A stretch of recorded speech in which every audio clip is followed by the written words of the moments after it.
FIR सुनकर कई बार tension होती है और कई बार जरूरत, लेकिन आमतौर लोगों को ये मालूम नहीं होता है इसको कैसे दर्ज कराएं, थाने में किसके पास जाकर दर्ज कराएं।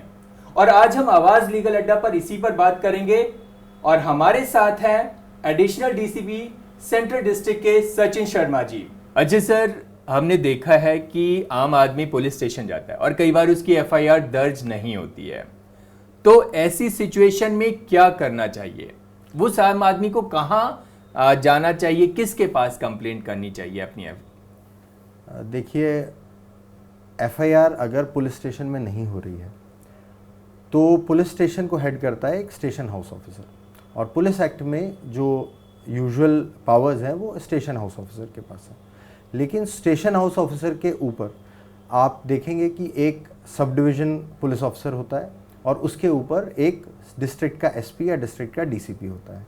ये दो वो दरवाजे हैं जिनको खटखटाया जा सकता है अगर आपको पुलिस स्टेशन से एफआईआर नहीं मिल रही है। तो अगर इनसे भी ग्रीवांस रिड्रेस नहीं होती है और एफआईआर नहीं होती है तो एज़ पर सीआरपीसी आप या जो भी कंप्लेनेंट है वो कोर्ट के दरवाजे भी खटखटा सकता है अपनी एफआईआर दर्ज करने के लिए, और कोर्ट फिर पुलिस को ऑर्डर कर सकती है कि आप इनकी जो भी ग्रीवांस है इस पर एफआईआर दर्ज कीजिए। तो सर, मैं आपसे जानना चाहता हूँ एफआईआर कितने तरीके की हो सकती है? देखिए, एफआईआर अगर जहाँ पे ऑफेंस हुआ है अगर वहीं पे हो रही है तो इट्स अ जनरल एफआईआर। अगर जहाँ पे आपने अप्रोच किया है अपने ग्रीवांस को लेकर वो आउटसाइड द ज्यूरिसडिक्शन जहाँ पे ऑफेंस हुआ है तो वो ज़ीरो एफआईआर होती है। बेसिकली ज़ीरो एफआईआर हो गई कि अगर वहाँ पे जहाँ पे ऑफेंस हुआ है उसके बाहर किसी भी पुलिस स्टेशन के अंदर, डिस्ट्रिक्ट के अंदर या स्टेट के अंदर आपने अपनी ग्रीवांस को लेके पहुँचे हैं तो as per CrPC police can not deny to register an FIR. तो वो लोग वहाँ पे रजिस्टर तो करेंगे एफआईआर, बट उसको ज़ीरो एफआईआर का नाम दिया जाएगा, उसका नंबर नहीं होगा, वो आगे भेज दी जाएगी उस जगह पे जहाँ पे भी उसका कॉग्निजेंस लिया जा सकता है। अच्छा सर, एफआईआर सिर्फ विक्टिम ही करा सकता है या उसकी फैमिली मेंबर या कोई और भी जाकर थाने में एफआईआर दर्ज करा सकता है? देखिए, एज़ पर सीआरपीसी अगर पुलिस को इन्फॉर्मेशन मिलती है, चाहे लिखित में चाहे मौखिक रूप से या किसी भी तरीके से इन्फॉर्मेशन आती है कि एक कॉग्निजेबल ऑफेंस उसके जुरिसडिक्शन में हुआ है, तो उस बेसिस के ऊपर एफआईआर दर्ज हो जाती है। ज़रूरी नहीं कि विक्टिम ही करे, विक्टिम के अलावा उसका फैमिली मेम्बर, रिलेटिव या फिर जिसने उस ऑफेंस को होते हुए देखा है वो भी एफआईआर रजिस्टर करा सकता है। अच्छा सर, एक आम आदमी अगर थाने में जाता है तो थाने में जाकर किसको अप्रोच करे कि उसकी एफआईआर दर्ज कर ली जाए? देखिए, दो तरीके हैं। अगर आप कहीं पे जहाँ पे भी आपने ऑफेंस होते हुए देखा है तो आप एक तो 112 जो ईआरएसएस नंबर है, नेशनल नंबर है, उसको अगर आप कॉल करते हैं तो पुलिस खुद आती है, आपकी ग्रीवांस सुनती है और जो भी आपको अटेंड करने आएगा पुलिस की तरफ से वो एफआईआर दर्ज करेगा।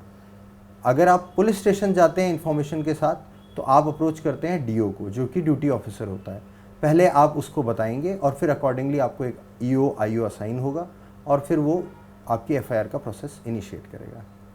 अच्छा, अगर सपोज मैं अपनी एफआईआर लिख के नहीं दे सकता, मतलब एक आम आदमी जाता है जो पढ़ा लिखा नहीं है, अपनी एफआईआर लिख कर नहीं दे पाता है, ठीक है, तो वो कैसे दर्ज कराएगा? क्या थाने में ऐसा कोई प्रावधान होगा कि वो जाएगा और उसके बिहाफ पे कोई लिखेगा जो वो ओरली बताएगा?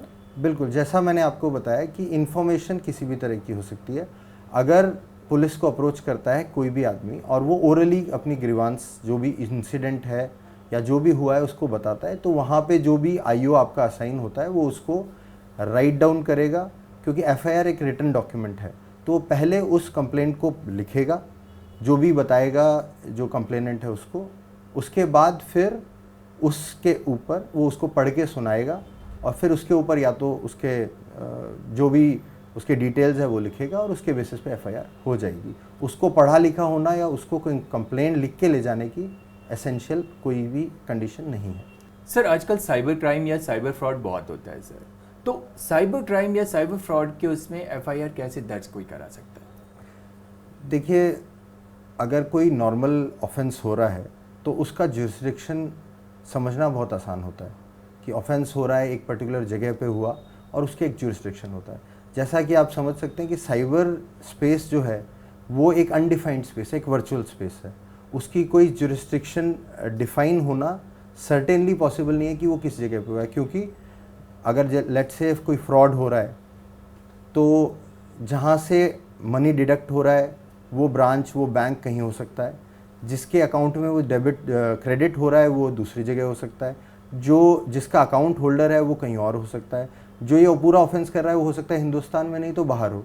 तो इस टाइप से उसको एक जुरिस्डिक्शन में लेना थोड़ा सा डिफ़िकल्ट होता है। बट अदरवाइज़ जो ब्रॉड जो हम लोग प्रिंसिपल्स फॉलो करते हैं कि कंप्लेनेंट जहाँ अप्रोच करता है या तो वहाँ पे, नहीं तो जहाँ से उसका ये पूरा अकाउंट्स में से डेबिट हो रहे हैं वहाँ पे हम लोग इस क्राइम को रजिस्टर करते हैं। अच्छा सर, ऑनलाइन एफआईआर के बारे में आपने बताया था, तो ऑनलाइन एफआईआर दर्ज कराने का प्रोसेस क्या है? कोई पर्टिकुलर लिंक है, कोई वेबसाइट है, कैसे दर्ज करा सकते हैं? दो तरीके हैं। पहले तो मैं ये आपको क्लैरिफाई करना चाहूँगा कि ऑनलाइन एफआईआर हर केस में या हर तरह की चीज़ में पॉसिबल नहीं है। कुछ पर्टिकुलर सेक्शंस हैं लाइक पेटी ऑफेंसेस जैसे थेफ्ट हो गया, बर्गलरी हो गई, इनके अंदर या स्टेट टू स्टेट थोड़ा वेरी कर जाता है। कुछ पर्टिकुलर सेक्शंस की एफआईआर जो हैं वो ऑनलाइन कराई जा सकती हैं। ये ऑनलाइन करने के लिए यूजुअली मोस्टली जो स्टेट पुलिस डिपार्टमेंट्स हैं उनकी ऐप्स अवेलेबल हैं या फिर उनके पोर्टल्स हैं, उनके ऊपर आप जाके या अगर आप जहाँ पे भी हैं वहाँ पे आप सिंपली सर्च करेंगे रजिस्टर एन ऑनलाइन एफआईआर इन दिल्ली, तो दिल्ली पुलिस का लिंक आ जाएगा, आप उस पर क्लिक करेंगे, या किसी भी स्टेट में होंगे आप वहाँ का सर्च करेंगे तो that portal will come up और आप उसके ऊपर जाके, और बड़ा सिंपल प्रोसेस होता है, आपको सिंपल वेरी मिनिमल आपके जो इन्फॉर्मेशन ली जाती है जो ज़रूरी है एफआईआर के लिए, और अकॉर्डिंगली एक ऑनलाइन एफआईआर हो जाती है। तो मतलब कहने का मतलब जो संगीन अपराध होते हैं, जो कॉग्निजेबल केसेस हैं, उनकी ऑनलाइन एफआईआर दर्ज नहीं कराई जा सकती है। देखिए कॉग्निजेबल ऑफेंस 379, 380 लाइक थेफ्ट और बर्गलरी भी है, परंतु उनकी क्योंकि कई बार इन चीज़ों का मिसयूज़ भी हो सकता है, लोग बाय नेम किसी और के ऊपर एलिगेशंस लगा सकते हैं, तो ये रेस्ट्रिक्टेड जो चीज़ें हैं जिनमें मिनिमल चीज़ें, मेरा क्या चोरी हुआ, कहाँ से चोरी हुआ, सिर्फ इस इंफॉर्मेशन के बेसिस पे आप अपनी 379 की जो नॉर्मल थेफ्ट का केस है वो आप करा सकते हैं। लेकिन अगर इसके अलावा कोई भी ऐसी चीज़ है जिसके अंदर संगीन बोल दीजिए, वो तो डेफिनेटली ऑनलाइन नहीं होती हैं। उसके अलावा भी इन जो 2-3 सेक्शंस को छोड़ के यूजुअली ऑनलाइन एफआईआर्स का प्रोविजन नहीं रहता है। अच्छा सर, डायरी एंट्री क्या होती है और डायरी एंट्री में किस तरह के केसेस के बारे में लिखा जाता है? डीडी एंट्रीज जैसे कि जिसको डेली डायरी बोलते हैं पुलिस स्टेशन के अंदर, ये किसी भी जो भी पुलिस स्टेशन में हो रहा है, पुलिस स्टेशन एरिया में हो रहा है, वो डीडी एंट्रीज उसके अंदर होती हैं। कई तरह की ऐसी घटनाएं हैं जिनको डीडी एंट्री पे हम लोग कर लेते हैं। लाइक अगर कोई मिसिंग हो गया, एक एडल्ट है जो कि मिसिंग है, तो उसका एक डीडी एंट्री जनरेट हो जाती है और मिसिंग पर्सन्स रिपोर्ट जनरेट हो जाती है। जो पेटी चीज़ें हैं उनकी डीडी एंट्रीज हो जाती हैं। अगर कोई जुवेनाइल है और उसने एक नॉन हीनियस ऑफेंस किया है जिसके अंदर की हमको, क्योंकि जैसे जुवेनाइल जस्टिस एक्ट है उसके अंदर प्रोविज़न है कि बच्चा है, बच्चे को सुधरने का मौका दिया जाए, उसमें कई चीज़ों में केवल डीडी एंट्री होके और उसका रिकॉर्ड बिल्डअप नहीं किया जाता है। तो इस टाइप से डीडी एंट्रीज होती हैं। सो कहने का मतलब है कि एक आम आदमी समझता है कि थाने में जाके एफआईआर करानी है, हर चीज़ एफआईआर नहीं होती है, कुछ चीज़ें डीडी एंट्री में भी जाती हैं। कुछ चीज़ें डीडी एंट्री में भी जाती हैं, कुछ चीज़ें जैसे एफआईआर केवल कॉग्निजेबल ऑफेंसेस में ही होती है।